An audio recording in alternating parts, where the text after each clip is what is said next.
So I'll give you a quick overview. I will start with what is BlackberryOS 10, what are the components that it is made of. Then we'll look at ground zero, which is QNX 8. We'll look at examples of possible local privilege escalations, the remote attack surface, persistence on the device and monitoring facilities, as well as isolation that is called BlackBerry balance in this scenario, and I'll present some quick conclusions. Okay, so first of all, traditionally BlackberryOS from BlackberryOS 4 to BlackberryOS 7 has been running on some weird embedded operating system that is proprietary to RIM. On top of this operating system, you have a Java virtual machine, and all the applications that are running there are actually Java applications in a weird format. Now, without any exploits, there was no way to run native code on the old BlackBerries. This even held for malware. I think there was one example of BlackBerry malware that is documented somewhere in Saudi Arabia, and that actually was written in Java as well. So later on, RIM decided to add WebKit to stay competitive with other touch-based devices. This was when the Torch came out. And in order to do that, they had to add a POSIX layer to the platform, which looks really, really weird if you reverse engineer it and see how that is pieced together.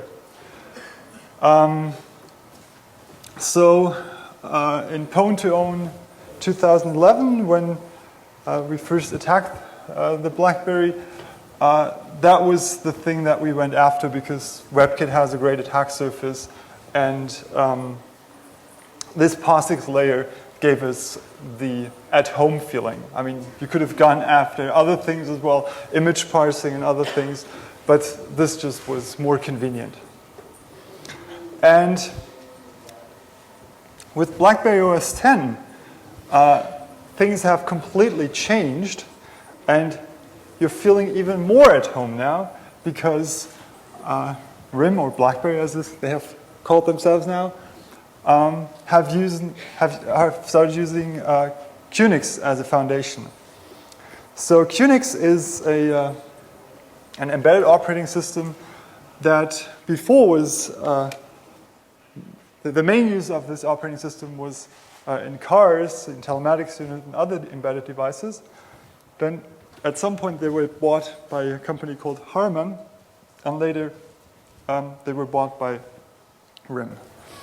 Now, for the smartphone environment, there's some significant augmentations to QNX. And on top of the kernel and the userland, you have a very weird mix of things running. So there are parts of the personal information manager that are written in Python. So you have like a mix of Python, Qt stuff, and Adobe Air applications running on the operating system. For instance, the settings application and the weather application are written in Air, as I think is the engineering screen, which we'll go into later. Moreover, there is an Android runtime for which you cannot install APKs directly, but you need to convert them into so-called bar files. Doesn't work if the app has native code. And it turns out that many of the applications in the BlackBerry world these days actually are converted Android applications. Okay, so before we continue, I'd like also to give an objective of this talk. So I've thought about this a little bit, and I actually really like the architecture. So this talk is not about dropping wild O-days on BlackberryOS 10, but rather to try to give you an understanding of the architecture and look into some undocumented corners. I see some advantages and some shortcomings compared to other smartphone operating systems that I'll go into. And I have decided not to look into the proprietary architecture that is the BBM and the BES. I have looked somewhat into that, but I then saw that this would be like another talk if you want to do this in a detailed fashion. There is some very good previous work by Zachlanier and Ben, sorry for writing it with 2 N, sorry, typo, Ben Null about void camping the BlackBerry playbook. So in principle, the playbook was apparently like the testing platform for RIM, and the BlackberryOS 10 is a direct descendant of tablet OS, as it was called there. So for the playbook, there exists for all the versions a so-called Dingleberry jailbreak. I actually had to look the meaning of that word up, and then I was rather disgusted. So how that works is it uses the fact that the backups are not signed and uses the backup restore process to override a Samba configuration file, and using that you can execute commands as root.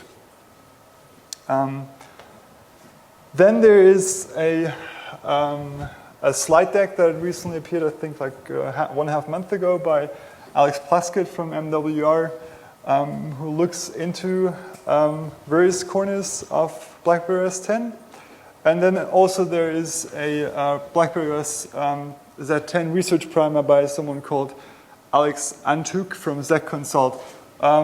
This last one is a little bit confused in some places.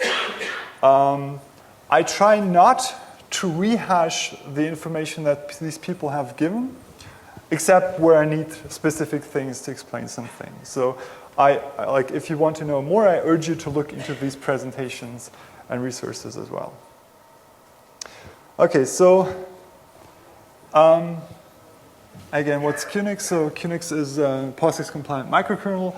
The last standalone release that you can download is version 6.5. And for tablet OS, version 6.6 and 7.0 are underlying, but these are not available outside of RIM as far as I understand.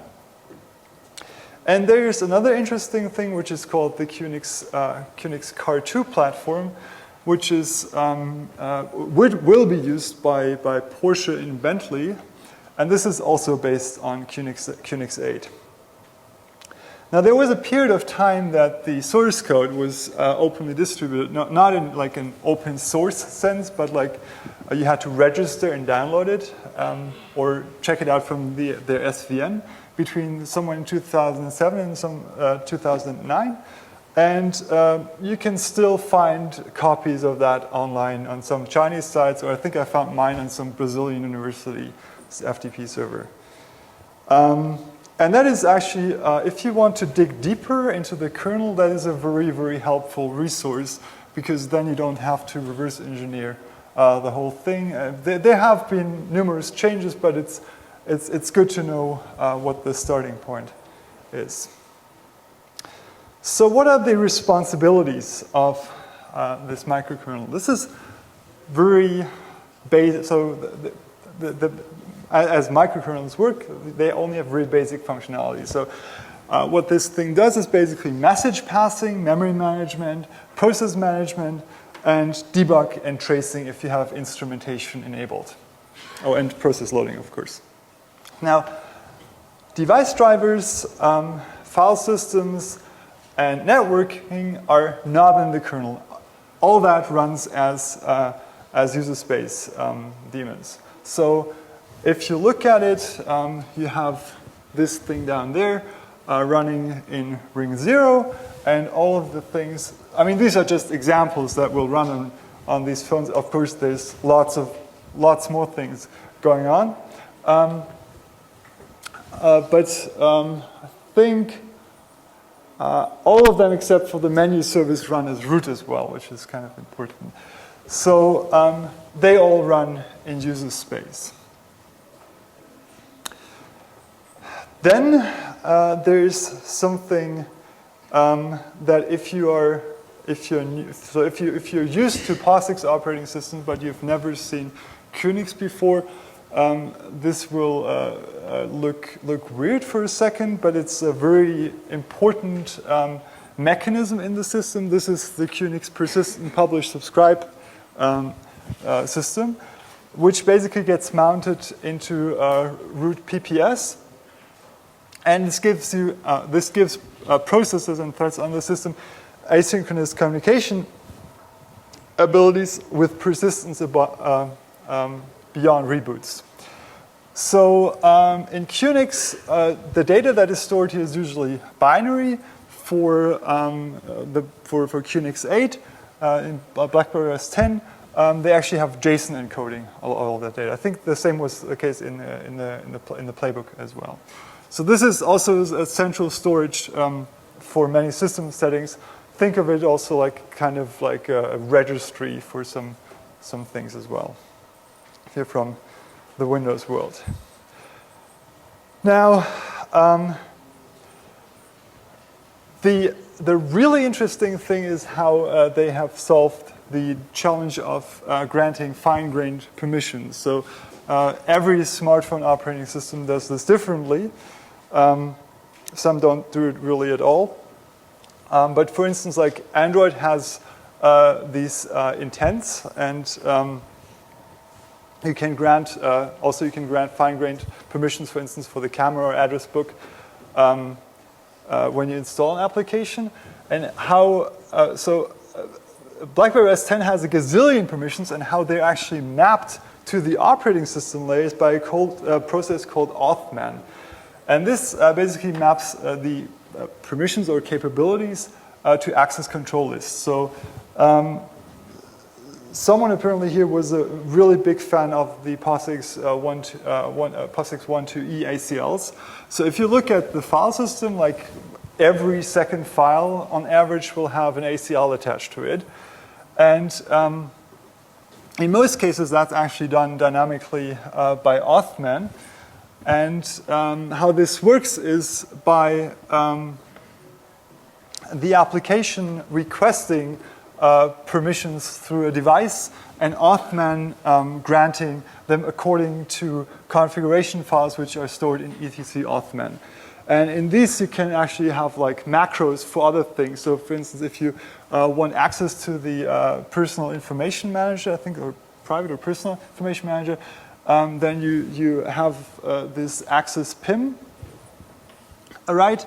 And this gets expanded to these macros, some of which you see down here, and also to PF rules. So BlackBerry or QNX 8 integrates the OpenBSD packet filtering framework, and authman dynamically, if you give certain rights, will insert filtering rules according to these rights.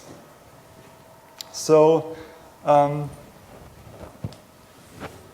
as you see, you get two new rules for localhost, and you get to access 2 files additionally. Okay, so the methodology for analysis. If you want to start out, you want to start out with something where you already have root, right? So the easiest way to do that is to take the BlackBerry device simulator, which is actually a VMware image, and that's basically the whole thing compiled for x86 instead of ARM. And by just opening the VMDK files in Vim in binary mode and editing a couple of bytes, you can get yourself root in there.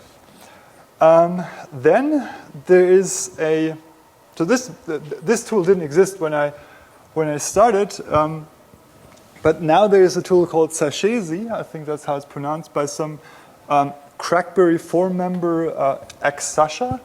And with this, you can basically generate download URLs for the system and for the radio files for all of the different versions of BlackberryOS 10, so all of the different carriers. So you just give it like an MCC and MNC, and then it gives you the URLs for that particular firmware, and the model, of course, because I mean there's several different models of these, and then there's the one with the two models with the keyboard.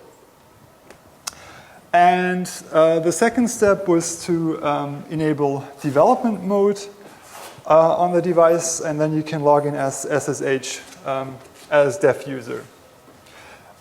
So what I did for BlackBerry Balance, I was actually somewhat, when I read the documentation for the first time, I was actually quite amused because the minimum requirements for the instances are, I think, like over 16 gigabytes. And you need to, at least to the documentation, you need 3 of them. So I spun up 3 EC2 instances and wasted a couple of dollars for a week. But I mean, there's no other way to test this because there are no, for BS10, there are no trial setups that I'm aware of. And you can't actually test BlackBerry Balance without having a Best 10 server.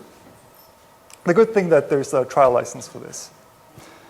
Okay, so after I had done that, the next step, because I really care about memory corruptions, I had a look at the exploit mitigations on the platform. And they're actually quite good, except for one thing. So they have a toolchain with ProPolice built in. They use data execution prevention, so the XN bit on ARM. They have full ASLR, so the system binaries are pi-linked. The toolchain also builds pi binaries by default, and they have full Ralvo on the ELF binaries. I didn't notice any heap hardening. I mean, I had expected some, but there doesn't seem to be any at the moment. Okay, so then I thought, okay, starting with a memory corruption is probably a little bit overkill. So let's have a look at what other things there are on the platform. And there's this crate directory scripts that I really encourage you to look into. And one example, also, this is nice because it shows the advantage of the microkernel, and I'm not giving you away a root escalation on the platform.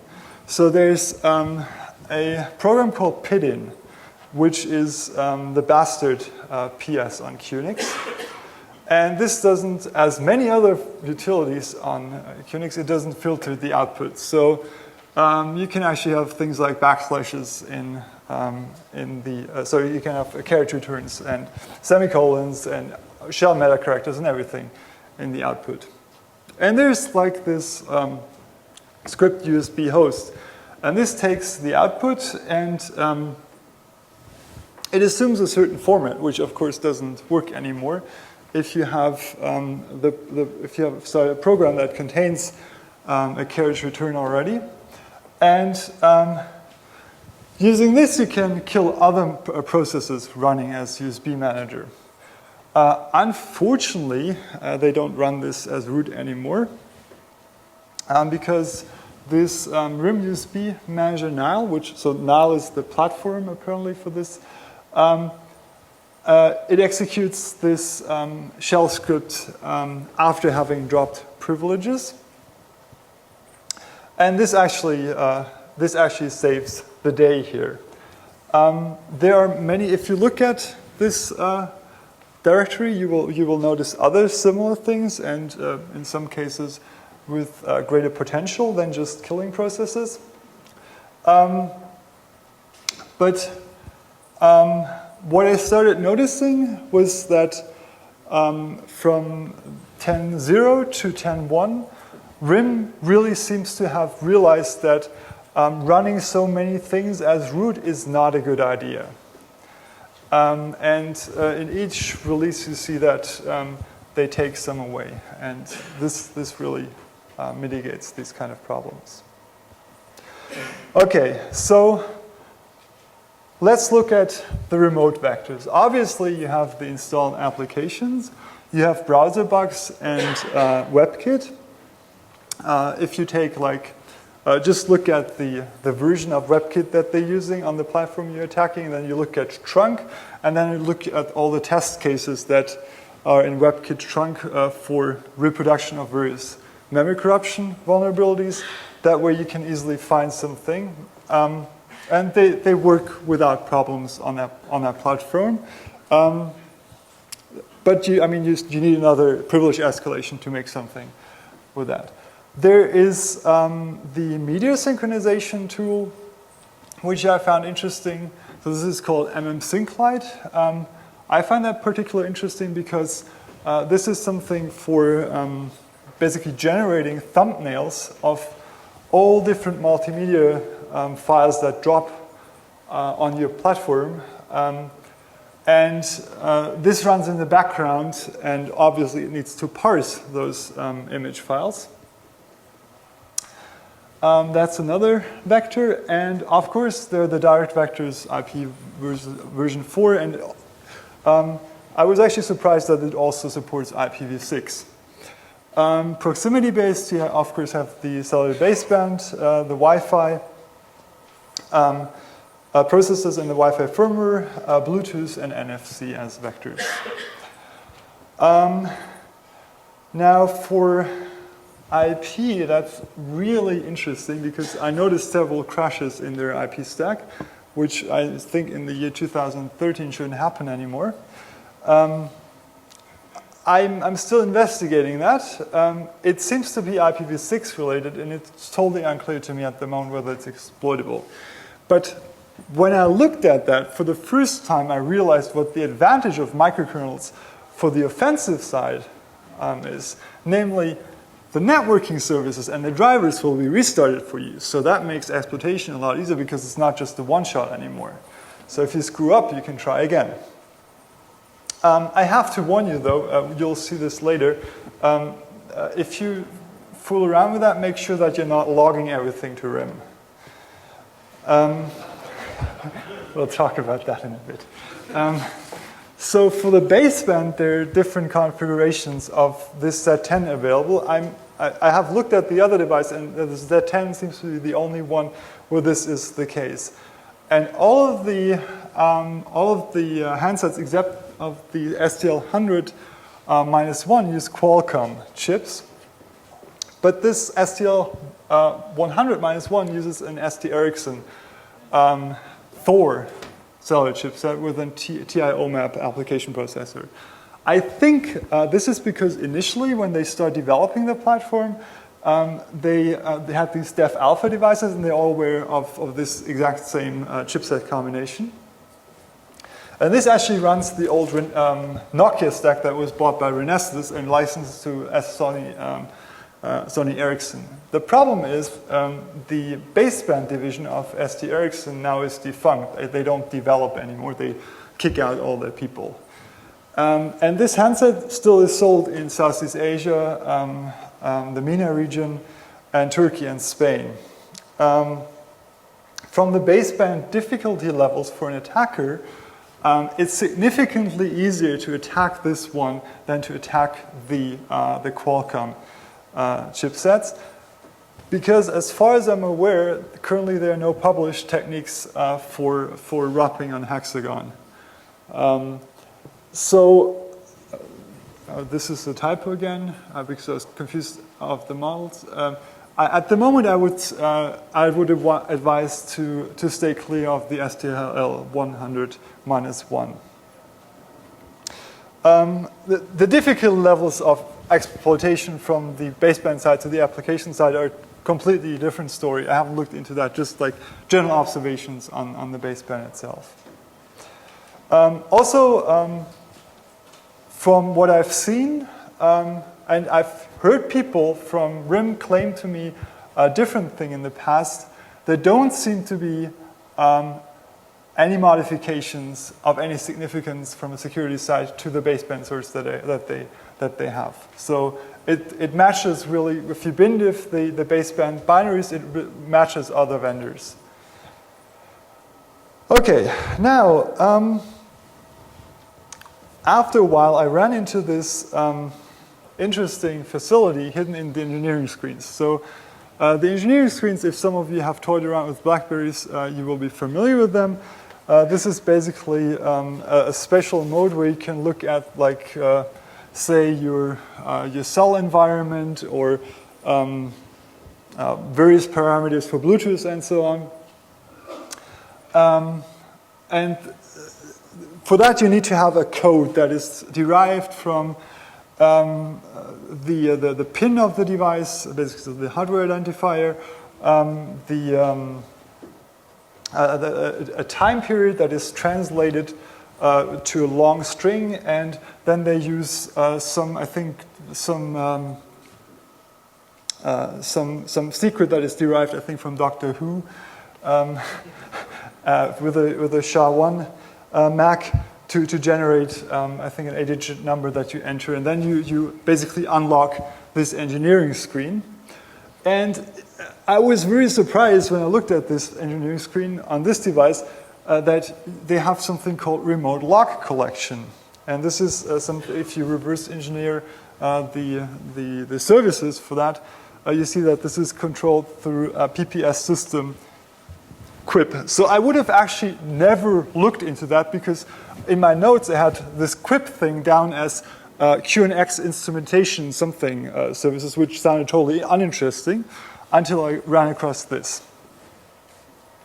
And then you look at this remote lock collection, and it looks a little bit like the problem that Carrier IQ was in the past. You basically can capture screen, or in certain cases, screen captures can be made. They allow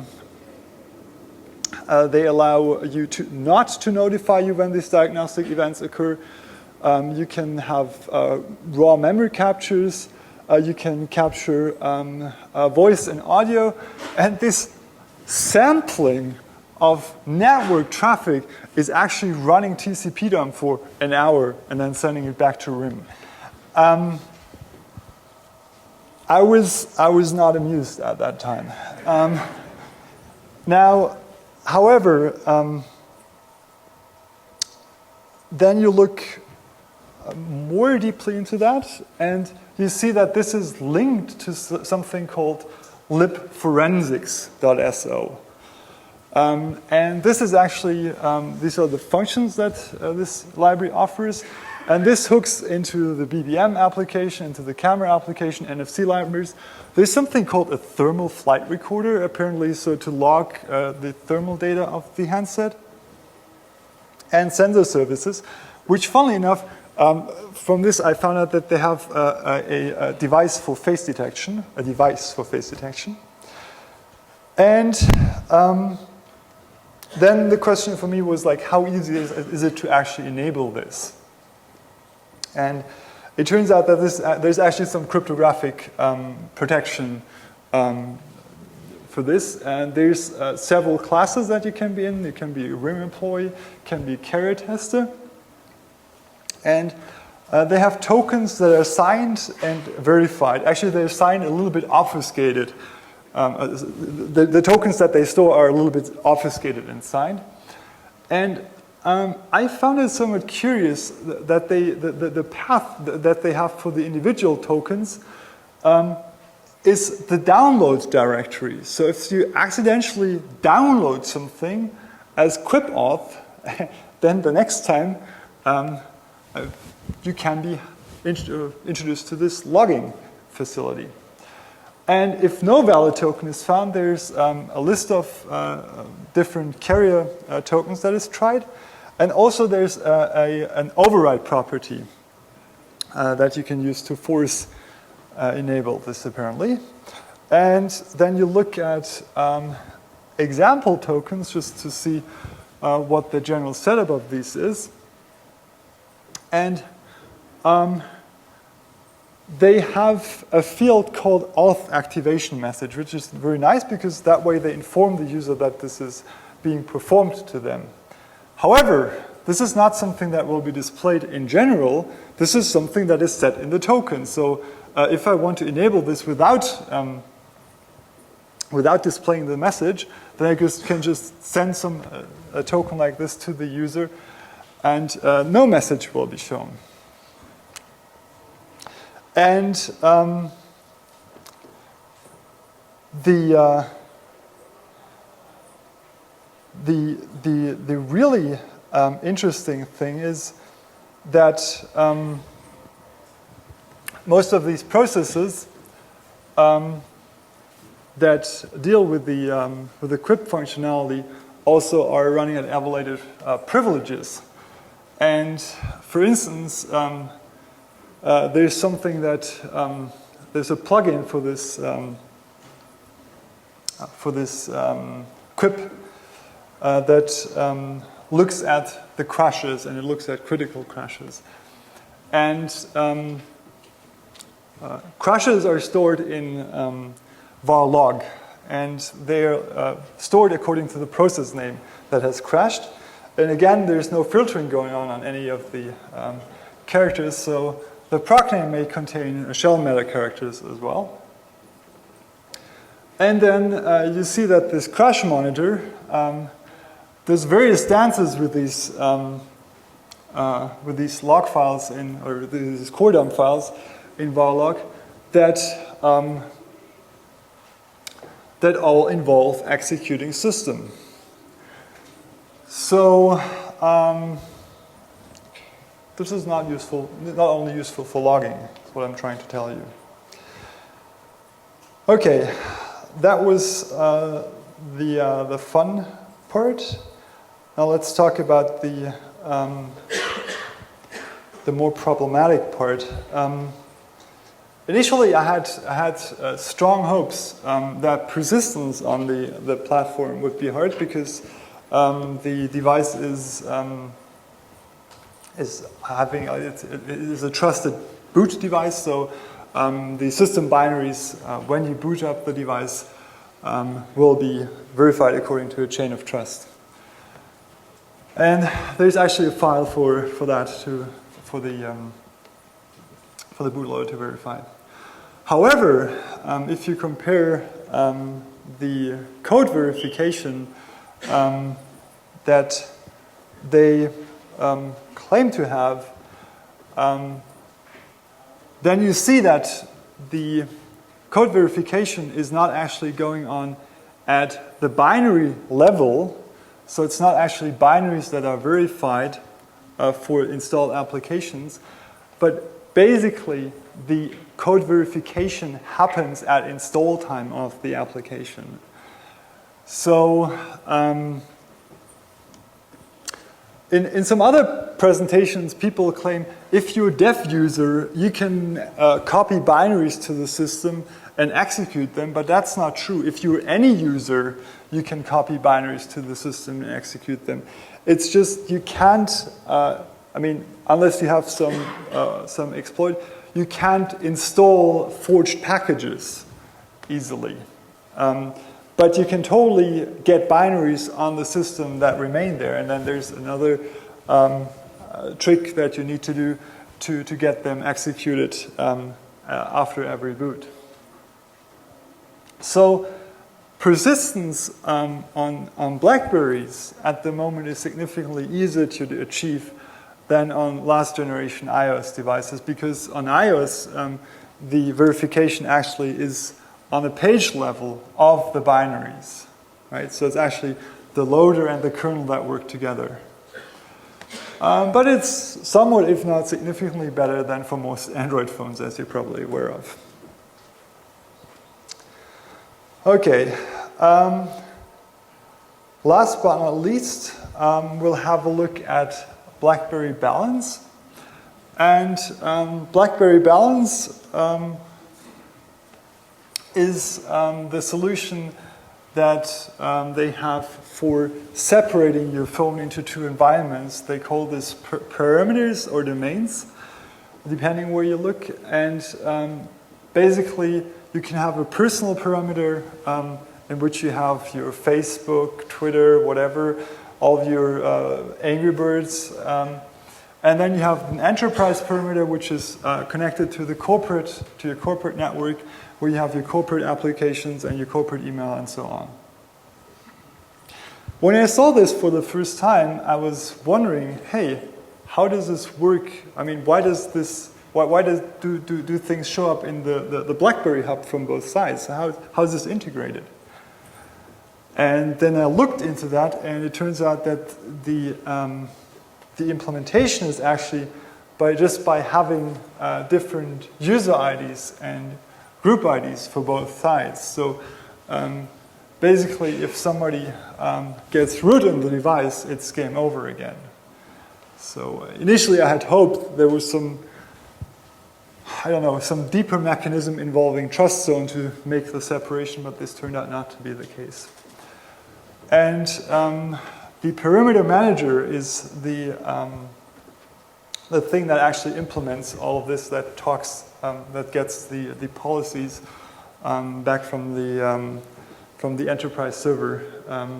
And this basically translates the security policies to things that are usable for the rest of the system, for instance, to Authman configurations, and also allows for optional two-factor authentication with the smart card. But I mean, really, if it's sufficient to root the device, I don't know why you need a smart card. You also have separate networking environments for both the enterprise and the personal perimeter, and encryption of both the personal and the enterprise data as possible. Now, the advantage of BlackBerry Balance is that it gives the administrators a lot of policies to force on the average user. So, for instance, he can disable a camera and stuff like that, or disallow things like Facebook. As a real security mechanism, I don't have very much faith in it at the moment, to be honest. Okay. Overall, however, I have to say that using a microkernel is much, much saner than getting bitten by kernel vulnerabilities in features that you don't use. I think there were several of these lately in various Android versions. However, the fact that the platform security fundamentally hinges on privilege escalation exploits not to be possible. I don't find that very comforting. And moreover, the fact that they don't have any other mechanisms to prevent that if somebody is able to escalate, that another fail-safe mechanism kicks in. For instance, you could have something like a trusted MAC or trusted BSD where you restrict system calls. This I find somewhat discomforting. So the fact that the only way of sandboxing that they have is through user IDs and group IDs, but there's no finer granularity. This I find somewhat problematic. And with this, I'd like to close, and I'll answer questions. Yes? Is the only sandboxing protector what is called BlackBerry Balance? So if you have one personal app, can it read the contents of another personal app? No, it can. So because I actually wasn't talking about apps at all, but apps will be generating different, so installation of an application on the device will trigger generation of a new group ID on the device. So if you have two different applications, they will live with two different group IDs. So the problems only arise if somebody gets root on the device. And the other thing I'd also like to point out, which is not, I think it's not very relevant now, because I think there are enough ways to escalate to root still, but the other thing that you have to account later when this gets harder is that you can also follow transitive patterns where you can escalate from one user ID to another, and this user ID gives you rights to other things, and then you can escalate more. But this is not something that people would do at the moment. So escalating to root seems easy enough. Yes. Two questions. One, can a user opt out of quit? Did you notice? And two, you mentioned that if you exploit WebKit, you need a privilege escalation exploit. Yes, to make some use of that, right? Because you don't get any data. So I was going to ask, is the user, the UID they're using for WebKit, is it really, do you have very granular ACLs, and you're really not allowed, or is it more of a generic, like, low privilege app? It's a low privilege user ID, but I mean, it can see parts of the system, but it cannot read any data. And what about Quip, you can disable it if you go to the engineering screens. I haven't found out a way of testing whether Quip is enabled for you without actually going to the engineering screens, which I find somewhat disconcerting. I hope that all the cases where they enable Quip, they show to the users. But I don't know that at the moment. Yes? I want to ask about the browser. So initially it's WebKit based, but is there any isolation within the browser, like that's different processing? Yes, I mean, so they have different user IDs, but not any isolation that was meaningful to me. So not like, for instance, WebKit 2 or Chrome. So the isolation seems to be more from the logistic side of rendering things. Yes? You said once the root get root privilege, game is over. But how is the root detection mechanism in BlackBerry? Is it if you root the device, is BS server will immediately detect somebody rooted this device, or the root detection is not? I haven't seen anything, but I mean, once you root, the only thing that is protected from you is the kernel. And I haven't seen anything in the kernel that would try to do any kind of detection that the device is jailbroken, and I haven't seen any daemons that try to detect that. But if you have daemons, then you can easily defeat that. It would only be meaningful if you had this in the kernel. Yes? Do you have anything that indicates that Quip isn't off by default? No? Okay. Yes. Yeah. Yes.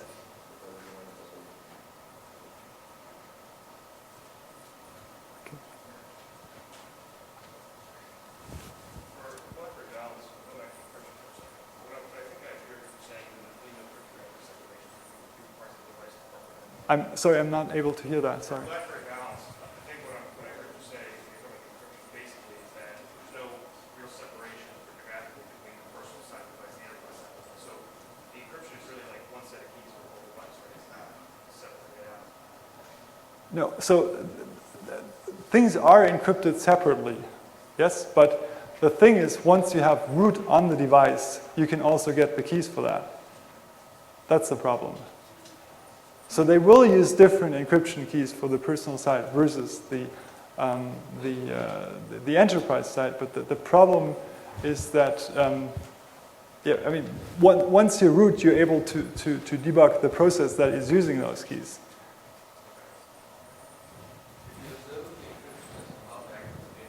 See? Sorry, can you repeat the question, please? Yes? Honestly, I don't know. I haven't looked into that. But that's a good question, actually. Thank you. Yes? Do you know if it will let QMX8 come out as a standalone release? I don't know. I think people behind you would know that. So I actually have to say that I briefly looked at the encryption mechanisms of the platform. This is also why you don't see anything in my slides. The encryption mechanisms, they look perfectly fine from what I've seen. The problem I see more in the system security side. Have all the things from QNX come I haven't seen anything, no? But that would be interesting, yes. Okay. Any more questions?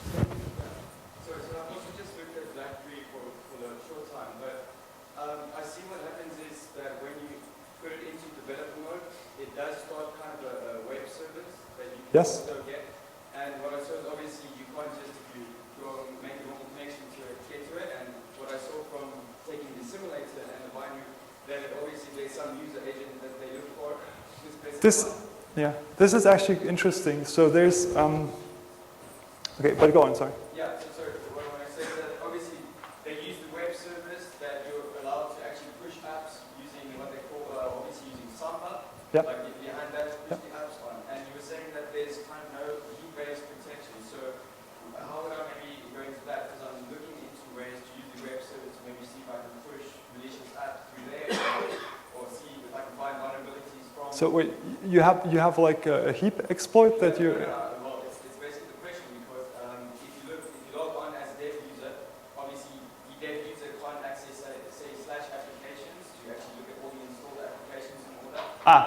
But and just if you push obviously the app through the web service through Samba, it obviously does get installed. So that does seem like a high level of privilege happening. Yes, correct. Yes, so the QCon, so there's a couple of web servers that are running, and there's a daemon called QCon, which is responsible. And the QCon actually is running as root. If you SSH into the device, what happens is that QCon actually starts a thing called QCon door. And this depending on which key you authenticate with, will give you either dev user, or there's a different 1024-bit RSA key that can also give you root on the device. But I understand that's probably what RIM is using to develop on the devices. But that definitely is a service that is worth looking into. As for the web servers themselves, I noticed so some of them that are exposed are the so-called Bosodic HTTP server, and they were running as root in 10.0, but they're now running under their own user IDs in 10.1, and there's apparently a different mechanism to make that happen, what you described, when you push an application. But I mean, that's what I was saying before. Iteratively, they try to take privileges away from all high privilege daemons that are running on the device. Did I answer that question, or because I'm not sure, because I haven't gotten into the heap part, but I didn't quite see the relation as well. You mentioned that you didn't see any heap-based protection, so yeah, so basically, yeah, so what I was saying is like usually, no, well, not usually, but other operating systems these days have heap hardening mechanisms where they basically make heap metadata corruption harder, or where they have cookies for the pointers to make sure that people cannot easily screw with the allocation mechanism. But this I haven't seen on this platform. Yes? Other than the UID and UID separation, what the sandboxing do you think would make this better? What would make this better? What other sandboxing do you think would make this better other than the UID UID? Well, so although the number of system calls on QNX is greatly limited compared to, say, Linux or any other more monolithic operating system, I still think it would be a good idea to restrict for things like a render process, like for WebKit, the things that it can do. So in principle, if you have a render process, the only thing that you need to do is you need to compute a little bit, you need to read input, you need to write output. So that's just 2 system calls for you after you've set everything up. So this is, for instance, the seccomp, the idea of the seccomp sandbox under Linux. So something like this would be a good idea, or the more fine granular thing that you have with Acid Linux or with Trusted BSD and Trusted Mac, where you actually attach paths or objects to system calls and basically have policies that say, okay, if I execute this program, I will only allow this program to access this particular path space and only these system calls. Yes. Okay. More questions?